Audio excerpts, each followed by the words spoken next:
बिस्मिल्लाहिर्रहमानिर्रहीम। 30 साल की उम्र के बाद जिस्म में एक खामोश अमल शुरू हो जाता है। ना कोई दर्द, ना कोई अलामत, और अचानक से हार्ट अटैक या दिल का दौरा पड़ जाता है। ये आजकल बहुत कॉमन हो रहा है। बहुत यंग एजेस में 25 साल, 30 साल, 35 साल की उम्र के लोगों में पहले बहुत कम होता था, अब बहुत ज्यादा होता जा रहा है। आज इसी पर बात करने जा रहा हूँ। अब सवाल ये है कि ये क्यों हो रहा है। होता इसलिए है कि कोलेस्ट्रॉल लेवल बढ़ जाता है, और कोलेस्ट्रॉल लेवल बढ़ जाने से भी ज्यादा चीज जो है वो एलडीएल कोलेस्ट्रॉल वाले जो लोग हैं उनके अंदर ये ज्यादा मसला बढ़ता है और अचानक डेथ हो जाती है, फौत हो जाते हैं, कार्डियक अरेस्ट हो जाता है। अब 30 साल के बाद जिसमें ऐसा क्या होना शुरू हो जाता है। सबसे पहले क्या होता है, 30 साल के बाद बॉडी का जो मेटाबॉलिज्म है वो स्लो डाउन होना शुरू हो जाता है, और जो बॉडी के अंदर फैट्स हैं या एक्स्ट्रा फैट्स हैं उनका बर्निंग या उनका यूटिलाइजेशन कम होता चला जाता है, डिपॉजिट्स ज्यादा शुरू होने लगते हैं, हार्मोनल बैलेंस या तवाजुन जो है वो बदल जाता है, तब्दील हो जाता है। इसी तरह से स्ट्रेस हार्मोन्स बढ़ जाते हैं। और आजकल का जिस तरह हमारा लाइफस्टाइल है इसमें स्ट्रेस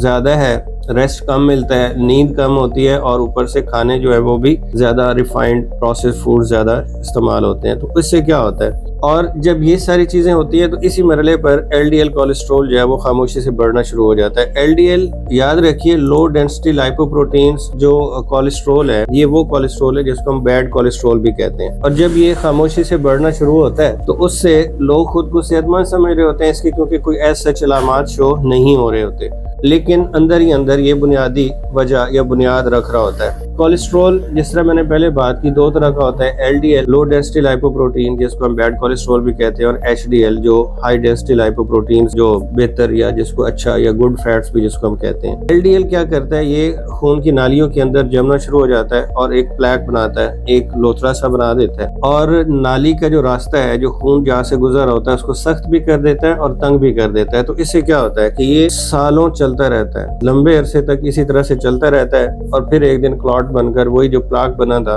वो टूटता है वहां से, और एक क्लॉट बनकर दिल या दिमाग की जो सप्लाई करने वाली नाली है उसके अंदर आके उसको ब्लॉक कर देता है। इसलिए एलडीएल जो है उसको साइलेंट किलर भी कहा जाता है। एलडीएल वाले लोग जल्दी जान से क्यों हाथ धो बैठते हैं। LDL plus inflammation, chronic inflammation जो है वो और एलडीएल जब मिल जाते हैं तो ये मौत की वजह बनते हैं। और ये क्यों होता है, ये तब होता है जब आप जो फ्राइड चीजें इस्तेमाल कर रहे हैं जैसे समोसा, पकौड़ा और दीगर, जो अब उस तेल में बार बार फ्राई कर रहे हैं, तेल का रीयूज ज्यादा कर रहे हैं, ज्यादा देर तक इस्तेमाल हो रहा है, और आपकी जो डाइट है उसमें बेकरी आइटम्स, प्रोसेस्ड फूड ज्यादा है, ज़हनी दबाव अगर आपको मुसलसल रह रहा है, किसी क्रोनिक स्ट्रेस का आप सामना कर रहे हैं, तो क्या होगा, एलडीएल जो है ये ऑक्सीडाइज हो जाता है। अब यही ऑक्सीडाइज एलडीएल जो है ये सीधा दिल की नालियों पर अटैक करता है। यूं कह ले कि ये वहां पर जाके क्लॉट बनाता है, और अचानक से क्या करता है, हार्ट अटैक आ जाता है, और चलते फिरते बंदा जो है वो इस दुनिया से चला जाता है।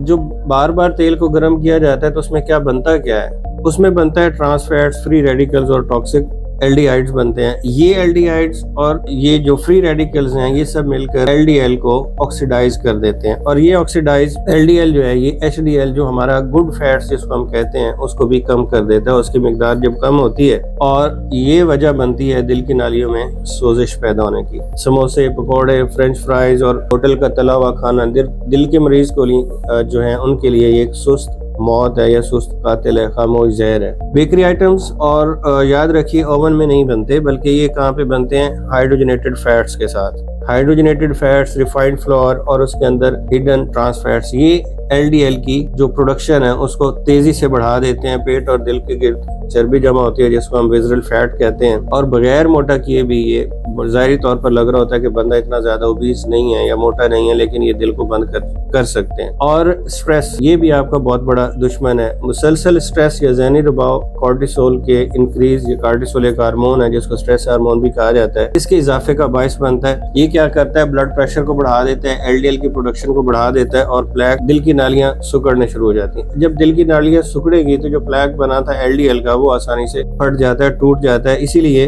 अक्सर दिल के दौरे नींद या गुस्से में ज्यादा होते हैं। और अब बचाव कैसे मुमकिन है, एहतियात क्या करनी है कि हम हेल्दी रह सकें, हम इस बीमारी से महफूज रह सकें। एक तो याद रखिए कि तेल को बार बार गर्म नहीं करना, दोबारा उसको गर्म नहीं करना, और इसके बाद आपने लिपिड प्रोफाइल लाजमी करवाना है। 30 इयर्स की एज में आपने हर साल लिपिड प्रोफाइल करवाना है अपना। और कुदरती गजाएं, जो फाइबर वाली गजाएं हैं, वो आपने ज्यादा इस्तेमाल करनी है। अगर किसी स्ट्रेस से गुजर रहे हैं, आपने वो स्ट्रेस मैनेज करना है, आपने स्ट्रेस से बाहर आना है। और याद रखिए कोलेस्ट्रॉल जो है ना, वो कभी भी आपकी रिपोर्ट में नहीं आता, बल्कि ये आपकी रोजमर्रा की जो आदत हैं, जो आपकी डेली हैबिट्स हैं, रूटीन हैबिट्स हैं, उनके अंदर ज्यादा खतरनाक होता है और उन आदतों में ही खतरा छुपा होता है। एलडीएल कोलेस्ट्रॉल क्या करता है, ये कत्ल नहीं करता, बल्कि इसके अगेंस्ट जो आप गफलत करते हैं वो एक्चुअली कातिल है। जी हाँ, एलडीएल खुद से अगर आप उसको नहीं लुक आफ्टर कर रहे, बढ़ता जा रहा है, प्लेग बन रहा है, जैसे मैंने उसको प्रोसेस पूरा आपको बताया, तो ये आपकी गफलत है। आपको खुद पे अपना ध्यान देना है। आपको खुद की जो है ना, वो 6 से 7 घंटे की कम से कम आपने नींद लेनी है। स्ट्रेस से गुजर रहे हैं, उसको मैनेज करना है। आपकी जो डाइटरी इंटेक्स है उसको आपने बेहतर करना है। बेकरी आइटम्स ज़हर कातिल है। अगर किसी भी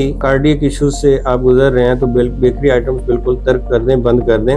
और अगर आज आप नहीं समझते तो शायद कल मौका ना मिले। अपना बहुत ख्याल रखिए। वीडियो पसंद आए लाइक कीजिए, शेयर कीजिए, चैनल को सब्सक्राइब कीजिए और मुझे दुआ में याद रखिए। बहुत शुक्रिया।